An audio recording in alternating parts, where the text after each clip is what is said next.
Manchester City have just entered the most dangerous moment of their new era. Rodri is gone. The midfielder who controlled their games, protected their defense, slowed down chaos and became the heartbeat of one of the greatest teams in Premier League history is heading to Barcelona.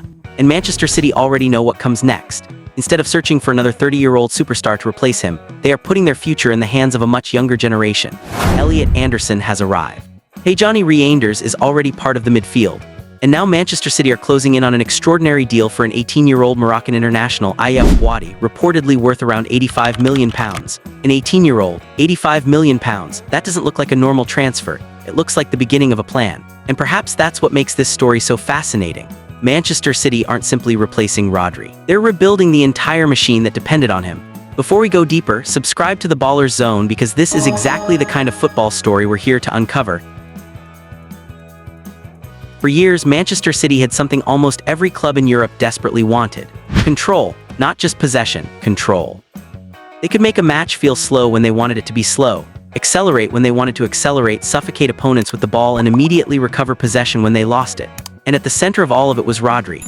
You could watch Manchester City for 90 minutes without noticing everything Rodri was doing. That was part of his genius. He didn't need to constantly produce spectacular moments. He simply made the game easier for everyone else. That's why replacing him was always going to be almost impossible. And now Manchester City aren't even trying to do it in the traditional way. They're not looking for another Rodri. They're building something different. The first major piece of that new midfield is Elliot Anderson. City spent around £116 million to bring him from Nottingham Forest, making an enormous statement about how highly they rate him. But Anderson doesn't play exactly like Rodri. Rodri was calm. Anderson is aggressive. Rodri controlled space. Anderson covers space. Rodri could dictate the rhythm of the game. Anderson can change its intensity. So instead of asking Anderson to become Rodri, Manchester City can ask a different question. What can Anderson become if he isn't forced to imitate Rodri? That may be one of the biggest decisions of this rebuild. Because replacing a legendary player by trying to recreate him can sometimes make the replacement look worse than he actually is. City don't need another Rodri. They need the next version of Manchester City. And that is where Bouaddi becomes so important. The Moroccan teenager is not arriving at the Etihad simply as another promising youngster. The reported price tells us that City believe he could become something extraordinary. Bouaddi has already attracted attention because of his maturity, technical ability and intelligence in midfield, despite being only 18. And after representing Morocco at the 2026 World Cup, his reputation has exploded. Now Manchester City are preparing to invest heavily in his future. But there is something very important we need to understand.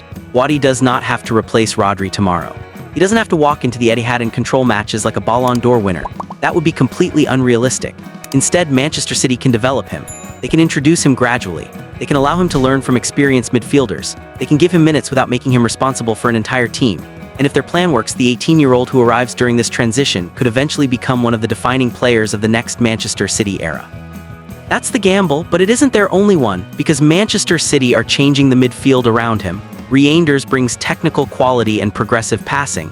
Anderson brings energy. Kovacic brings experience. Nico Gonzalez provides another physical option. And Bouaddi represents the future. Suddenly, Manchester City don't have one player doing everything. They have several players who can share the responsibilities. And that could be the biggest tactical difference between the old City and the new City. The Guardiola era was built around incredible positional control. The Maresca era may become something more flexible, more athletic, more dynamic, perhaps even more unpredictable. And that is where Enzo Maresca has an enormous responsibility, because he doesn't have to be Pep Guardiola. In fact, trying to become Pep Guardiola would probably be the worst thing he could do. Guardiola spent years creating his Manchester City. Maresca needs to create his own. He has inherited the standards, the infrastructure, and the expectations of one of the most successful clubs in Europe. But he doesn't have to reproduce every detail of the previous era. He needs to take the principles that worked and evolve them. And losing Rodri may actually force that evolution.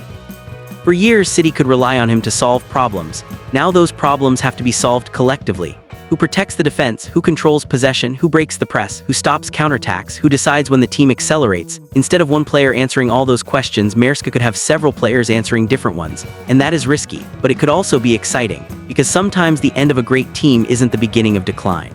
Sometimes it is the beginning of another great team. Look at what Manchester City are doing. They've already started investing in the future. They're spending enormous money on young players. They're refreshing the midfield. They're bringing in players who can operate in different ways. They're preparing for the possibility of losing one of the best midfielders in the world. This isn't panic. It looks more like succession planning. But there's one problem. Manchester City don't have the luxury of being patient. That's the price of becoming a giant. When a smaller club signs an 18-year-old for the future, supporters can wait 3 years. When Manchester City spend £85 million, everyone wants results immediately. If Bouaddi makes a mistake, people will remember the price. If Anderson has a bad game, people will compare him with Rodri. If City lose control of midfield, everyone will say the same thing. This wouldn't have happened with Rodri. That is the shadow these players have to escape. Because Rodri wasn't simply a great player, he became the standard. And now Manchester City have to convince everyone that the future doesn't need to look like the past. That's difficult. But perhaps that's exactly what makes this rebuild so exciting. Because if City succeed, they will have done something very few clubs manage to do. They will have replaced a legendary generation without completely collapsing. They will have taken one of the most important players in their history out of the equation and built something new around the pieces that remained. And if Bouaddi develops into the player City believe he can become, this transfer could eventually look completely different. Today, £85 million for an 18-year-old looks like an enormous gamble. 5 years from now, it could look like a bargain. That's the beauty of football. Nobody knows the ending when the transfer is made. And perhaps Manchester City understand that better than anyone. They aren't buying Bouaddi because they expect him to be Rodri. They're buying him because they believe he could be Bouaddi. A different player, a different generation, a different midfield, a different Manchester City, and that distinction matters because football is full of clubs that tried to replace legends. Some failed because they searched for identical copies. The smart clubs understand that you don't replace the player. You replace the function. Rodri's function was control, security, progression, balance, protection. Manchester City now need to recreate those qualities through a different structure, and that is exactly what Maresca has to build. The question is whether he can do it quickly enough, because Manchester City are entering a completely new world. Pep Guardiola is no longer there, Rodri is leaving, Bernardo Silva has gone, the midfield is being rebuilt, a new generation is arriving. And the club that spent years dominating English football suddenly has something it hasn't had for a very long time. Uncertainty. Nobody knows exactly what this Manchester City will look like. And maybe that's the most exciting part, because the old City were predictable in the best possible way. You knew they would dominate possession, you knew Rodri would control the midfield, you knew the full-backs would move inside, you knew the forwards would eventually find space. The new City don't have that certainty, and that could make them vulnerable, but it could also make them unpredictable. Anderson might drive forward. Reijnders might break lines. Bouaddi might eventually become the deep controller. Maresca might introduce different positional rotations. The team could become faster, more physical, more aggressive, and potentially more difficult to prepare for. That's the gamble Manchester City have chosen, not to replace the past, but to move beyond it. Rodri gave them some of the greatest years in their history. Now he's leaving for Barcelona, and Manchester City have to accept that the era built around him is over.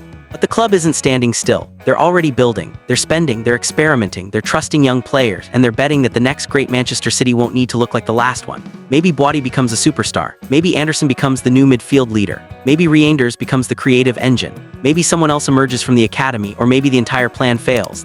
That's football, but there is one thing we can say with confidence. Manchester City are not simply trying to find another Rodri. They're trying to create the next Rodri moment. A player who arrives before everyone understands his importance. A player who grows inside the system. A player who eventually becomes impossible to imagine the team without. And perhaps years from now, we will look back at this summer and realize that Manchester City's next great era didn't begin when they signed another established superstar. It began when they lost one. Because sometimes the most important moment in building the future is accepting that the past is over. Rodri is leaving, Bouaddi is arriving, the midfield is changing, the manager is changing, the identity is evolving. And now Manchester City have one enormous question to answer. Can they build another dynasty without the man who made the first one possible? The answer will define the next chapter of Manchester City. And perhaps, just perhaps, the teenager arriving from Morocco could be one of the players who writes it. Thanks for watching and see you in the next one.